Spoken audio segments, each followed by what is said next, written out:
करने वाले हैं वो बहुत ही स्पेशल है, क्योंकि हम इसमें हमारे महादेव की बात करने वाले हैं। So yeah, hello everyone, this is Aishi and you're watching this video on my YouTube channel Aishi Art Effects। तो आज हम जो बात करने वाले हैं वो भीमा शंकर ज्योतिर्लिंग के बारे में होने वाली है, क्योंकि मैंने ना लास्ट वीक एक ट्रिप किया था पुणे से अपने फ्रेंड्स के साथ, जिसमें ना मैंने पुणे से भीमा शंकर हम लोग कार से गए थे। तो जो यहाँ से उसके कुछ एक्सपीरियंस है, एक्चुअली उसके कुछ एक्सपीरियंसेस है मेरे, जो अगर आप कोई first time Bhima Shankar travel करने वाले हो, पुणे से ट्रैवल करने वाले हो, तो that would be helpful for you. क्योंकि जो हमने चीज़ें एक्सपीरियंस की थी, maybe that experiences will lead to something for you, और किसी तरीके की आपको हेल्प हो सके, इस वीडियो को बनाने का मेरा रीज़न वही है। सो या हम शुरू करते हैं। हम लोग 25 दिसंबर को गए थे, दैट इज़ क्रिसमस, सबकी छुट्टी होती है उस दिन। सो थोड़ा भीड़ था वहाँ पे, बट या हम शुरू करते हैं। तो हमारा सबसे पहला चीज़ ये है कि हम जब पुणे से भीमा शंकर के लिए जाते हैं, तो यहाँ पे 2 वेज हैं भीमा शंकर जाने के। पहला रास्ता वो है जो कि एक नासिक हाईवे है, वहाँ से जाता है, जो कि बहुत सही बना हुआ है, और it is around 130 kilometre from Pune.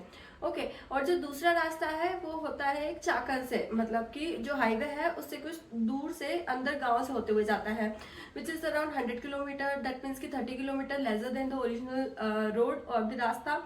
तो अब यहाँ पे एक पॉइंट आता है कि हमने भी वही किया था कि भाई 30 किलोमीटर कम है तो यही रास्ता चूज करना चाहिए, that would lead us to Bhima Shankar early as per the expected timing. तो हमने वही रास्ता चूज किया और हम गए फिर चाकन वाले रास्ते से, that is actually hilly areas, और वहाँ पे सिर्फ विलेजेस, गाँव है और कुछ नहीं है। तो यहाँ पे मेरा पॉइंट ये है कि अगर आपको एडवेंचर एक्सपीरियंस करना है या बहुत अच्छे अच्छे सीनिक व्यूज देखना चाहते हो, specially when you go in rainy season, तो वो रास्ता आपके लिए बहुत अच्छा होगा। बट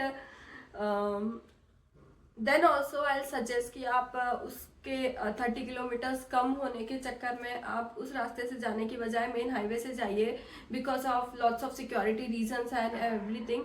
अगर आप जो पीछे वाले रास्ते से, मतलब जिस रास्ते से हम गए थे उस रास्ते से जाते हैं, तो उस रास्ते का सीन क्या है ना, आपको बहुत दूर दूर तक कोई मैकेनिक नहीं मिलने वाला है, कुछ खाने पीने की जगह नहीं मिलने वाली है। अगर आप बच्चों को लेकर ट्रैवल करते हो तो that would be very, I would not say difficult, but would be not easy for you to travel, because आपको कहीं पे कुछ खाने की चीज़ें नहीं मिलेंगी बहुत दूर दूर तक। लाइक आप 10-20 किलोमीटर्स जाओगे, जब जाके कोई एक गांव आएगा वहाँ आप कुछ खाने के लिए ले सकते हो। प्लस अगर आप इन केस कुछ हो जाता है तो आपको मैकेनिक इतने इजीली पास में नहीं मिलेंगे, और बहुत दूर दूर तक रास्ता भी बहुत बना हुआ नहीं है, सिंगल वेज रोड है। अगर आगे से कोई दूसरी गाड़ी आती है, डबल गाड़ी आती है, तो आपको अपनी गाड़ियाँ नीचे उतारनी पड़ती है रास्ते से, जो कि हिली एरियाज पे थोड़ा डिफिकल्ट हो जाता है। सो आई वुड सजेस्ट कि आप हाईवे से जाइए अगर आपके साथ बच्चे वगैरह ट्रेवल कर रहे हैं, या फिर आप भी अकेले भी ट्रेवल कर रहे हैं सीनियर सिटीजन्स के साथ, तो आप प्लीज़ हाईवे का रूट लीजिए, वो रूट मत लीजिए, क्योंकि वो हमको कम किलोमीटर्स देखने के चक्कर में हम भी यही थिंक करते हैं कि यार ये रास्ता कम किलोमीटर्स का है तो हम इससे जल्दी पहुंच जाएंगे। या फिर हो सकता है कि आप इस हिसाब से भी जाते होंगे कि हाँ ये मेरे घर से या मेरे रूट से पास में पड़ रहा है तो let's take this route only, या फिर आपको पता नहीं होगा, मे बी यू थिंक कि दोनों रूट सेम ही है। So whatever reason it is, but I would suggest कि आप हाईवे वाला रास्ता लीजिए, क्योंकि हमने वो रास्ता लिया था और that would literally take us 5 to 6 hours. हम लिटरली 1 या 2 के गियर पे गाड़ी चला रहे थे बहुत टाइमिंग पे, क्योंकि वहाँ के रोड बहुत खराब थे, एरिया पूरा हिली था, बट या सीनिक व्यू बहुत अच्छा था। If you are going for the adventure trip तो आप प्लीज़ वहाँ से जाइए, वो बहुत सही है। इवन आप रेनी सीजन में जाते हो तो बहुत ही ज़्यादा अच्छा है, क्योंकि बहुत हिली एरियाज है, बहुत ग्रीनरी है, फॉरेस्ट टाइप का एरिया मिलेगा आपको, बहुत अच्छी अच्छी मतलब चीज़ें हैं वहाँ उस रास्ते की। बट अगेन अगर आप सीनियर सिटीजन्स और बच्चों के साथ ट्रैवल करते हैं तो please don't take that route, और शाम के टाइम पे तो बिल्कुल भी मत लेना, मॉर्निंग का टाइम ठीक है। उसके बाद ना क्या होता है कि वहाँ भीमा शंकर पे ना दोपहर के टाइम पे बहुत ज़्यादा भीड़ होती है। May be this is for all jyotirlinga, मतलब आप जहाँ भी ज्योतिर्लिंग पे जाते हो दोपहर के टाइम पे ज़्यादा भीड़ होती है, क्योंकि लोग सुबह से अपने घर से निकलते हैं, दोपहर तक पहुंचेंगे तो भीड़ अपने आप बढ़ जाती है। सो व्हाट आई सजेस्ट कि आप थोड़ा जल्दी मॉर्निंग में निकलिए, और अगर आप पुणे से जा रहे हैं तो उसी हाईवे से जो सेकंड वाला रूट है नासिक हाईवे, उस हाईवे से अगर आप जाते हैं तो आप जल्दी वहाँ पे पहुंच जाएंगे, तो आपको जल्दी दर्शन हो जाएंगे। क्योंकि मैं अपना एक्सपीरियंस बताती हूँ। मेरे एक्सपीरियंस में क्या था ना, हम लोग लेट हो गए थे पहुंचने में, that is around 2 we have reached to the location. और लोकेशन के कुछ 2 या 3 किलोमीटर पहले ही कार पार्किंग है, so you have to park your vehicle 2 to 3 kilometre before the temple, main temple. So वहां से आपको जाने के लिए भी टू व्हीलर्स मिल जाएंगी आपको, वैन्स मिल जाएंगी, शेयर्ड वैन्स, जिसमें वो लोग 20 रुपीज लेते हैं आपको पर पर्सन, और आपको वहां मंदिर तक पहुंचा देते हैं। और या फिर आप कैब टू व्हीलर से जा सकते हो, जो पर सवारी शायद 200 रुपीज लेता है, और एक व्हीकल वाला 2 लोगों को बिठा के जाता है, तो that will take 400 for 1 vehicle और 2 लोगों के लिए। आप वो भी ले सकते हो। सो आप दोनों में से किसी भी चीज के थ्रू वहां से जो 2 या 3 किलोमीटर पीछे का रास्ता है, टेम्पल से दूर पार्किंग का रास्ता है, आप वो कवर कर सकते हो। और else if you want to go by walking, तो आप वो भी कर सकते हो, that is also good thing. उसके लिए आपको थोड़े फुटवेयर्स अपने उस हिसाब से पहन के जाना पड़ेंगे, और एल्स आप बेयरफुट जाइए। अगर आप अपने मंदिर में नहीं ले जाना चाहते हैं जूते चप्पल, या आप बेयरफुट जाना चाहते हैं, तो that would B also great option. हाँ, और उस रास्ते में थोड़ा बंदर वगैरह मिलेंगे, तो उनसे सावधान रहिएगा। Obviously they are not a takers, वो कुछ करते नहीं है, सिर्फ आपका खाने पीने का सामान लेके जाएंगे if you have in your hands.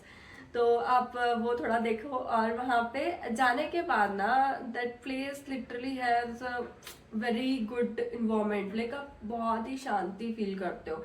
Obviously आप किसी भी ज्योतिर्लिंग में जाओगे या किसी भी मंदिर में जाते हो, तो वहां आपको शांति मिलती है, बट ज्योतिर्लिंग और महादेव का मंदिर हैज डिफरेंट ऑरा और द डिफरेंट वाइब्स। तो हाँ, आप उसी तरीके से वहां पे पहुंच जाएंगे। और फिर आपका जो स्टेयर्स वाला रास्ता होता है मंदिर तक पहुंचने का, उस स्टेयर्स वाले रास्ते में कुछ 90-100 स्टेयर्स होंगी may be, I haven't count them, और मैंने देखा भी नहीं है कितने स्टेयर्स हैं, बट अंदाजन 50 to 100 के आसपास है। उस बीच में ना बहुत सारे शॉप्स होंगे, छोटे छोटे प्रसादी के शॉप्स होंगे, फूल माला वगैरह के शॉप्स होंगे। तो वहाँ पे ना कलाकंद और मलाई पेड़े वगैरह बहुत फेमस है, वो आप प्रसादी के लिए ले सकते हो। प्लस जो पूजा की थाली होती है, डलिया होती है, वो आप ले सकते हो। उसके अलावा जो भी एक्सेसरीज वाली चीजें हैं, भगवान की पूजा की सामग्री है, या फिर शिवलिंग की प्रतिमाएं हैं, और जो भी दूसरी एक्सेसरीज होती हैं लाइक माला, ब्रेसलेट्स और एनीथिंग लाइक इस तरीके की चीजें, वो भी आप वहां से ले सकते हैं। दोनों साइड बहुत सारी शॉप्स होती हैं, और आधे रास्ते से लाइन शुरू हो जाती है मंदिर के लिए। तो हम दोपहर में पहुंचे थे, तो दैट वुड लिटरली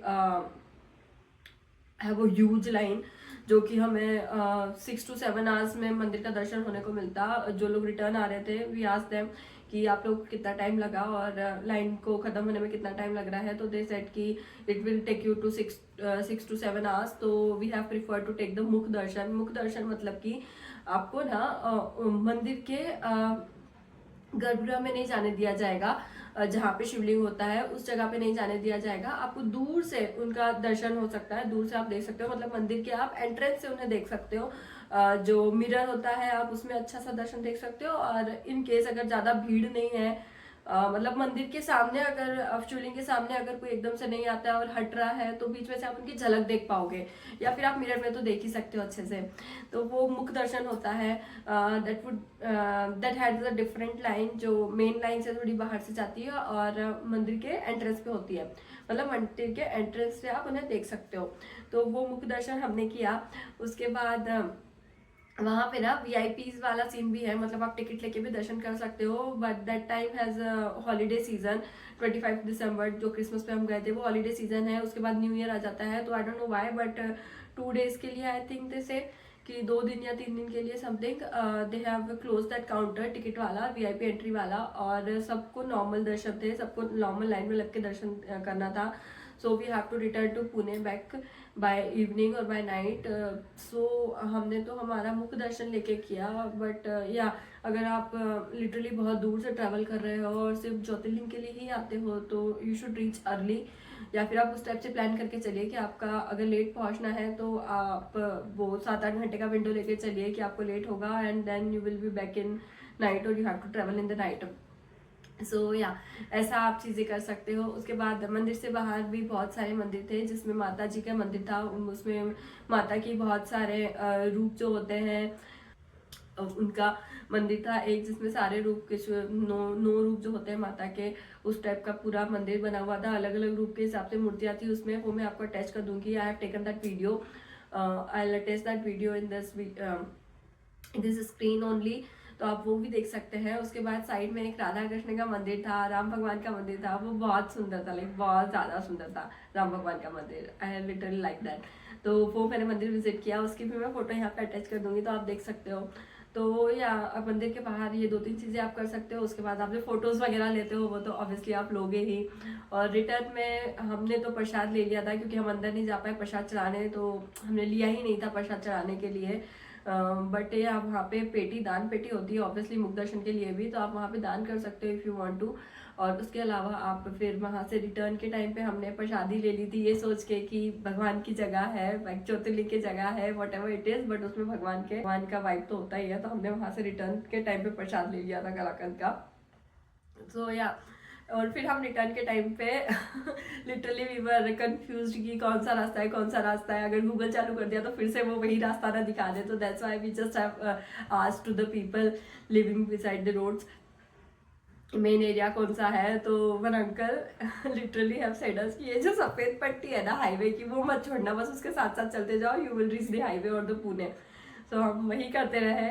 और जो रास्ता था नासिक हाईवे वाला, जो हाईवे वाला रास्ता था वो बहुत अच्छा था। And we have reached back to the Pune in within 3 hours only. बस थोड़ा सा पुणे के बाहर चाकन के आसपास जो होता है पिंपरी वगैरह, वहाँ पे हमको थोड़ा सा ट्रैफिक लगा था। That was also not big enough, थोड़ा सा ही था, रनिंग ट्रैफिक था, तो वहाँ पे हमको थोड़ा टाइम लगा। And we were back to Pune by 9 or 10 something. So yeah आप इसी तरीके से अपना जो भीमा शंकर का ट्रिप है थोड़ा प्लानिंग के साथ करिए, या थोड़ी चीज़ें ध्यान में रख के करिए, तो आप भी महादेव के दर्शन कर पाएंगे। और जैसा कि इस साल 2025 में प्रयागराज में हमारा कुंभ लगने वाला है, अगर आप उसकी भी प्लानिंग कर रहे हैं तो just be aware with the things, roads, रास्ते और वहाँ की चीज़ें, कैसे जाना है कैसे आना है, just be prepare with that. और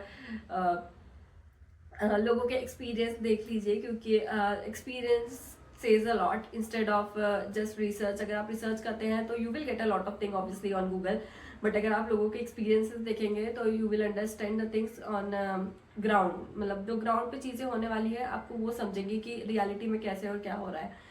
बट ऑब्वियसली प्रयागराज है, कुंभ है, उसका तो कोई प्रिडिक्शन नहीं लगा सकता है, because it is happening after 12 years। और हर साल कुछ चीज़ें अलग होती है, भीड़ बहुत ज़्यादा होती है, और वहाँ के अरेंजमेंट्स अलग होते हैं, तो आप उन चीज़ों के बारे में कुछ बोल नहीं सकते हो। बट या आप थोड़ा अपना एक्सपीरियंस, थोड़े लोगों के एक्सपीरियंसेस लेके और अपनी रिसर्च करके जाइए, and you will enjoy a good journey, spiritual journey, spiritual awakening होगी।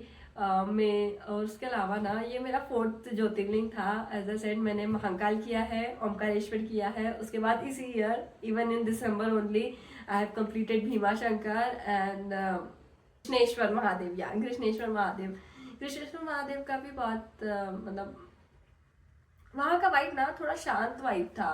आई गेस थोड़ा पीस वाला है, थोड़ा मतलब व्हाट आई से, थोड़ी संत महात्मा वाली वाइब्स आ रही थी वहाँ से, एकदम शांति वाली वाइब्स थी। और बाकी अगर आप उज्जैन जाते हो तो that has a different vibe, like that literally has a different level of energy. तो या इसी तरीके से मेरा प्लान है कि मैं इस बार जितने मुझसे हो सकते हैं मैक्सिमम ज्योतिर्लिंग करने के। So you should also try to do this, because it's an experience, it's an lifetime experience. आप लिटरली बता नहीं सकते हो कि उस जगह पे जाके आपको कैसा एक्सपीरियंस होता है। सो या this is all for today, and जो भी बाकी चीज़ें होंगी I will put that in comment. अगर मैं कुछ भूल गई हूँ इस वीडियो के दौरान बोलने में, तो बाकी I'll attach the things in video only. So yeah, just go and enjoy this spiritual energies. Thank you so much. Har Har Mahadev.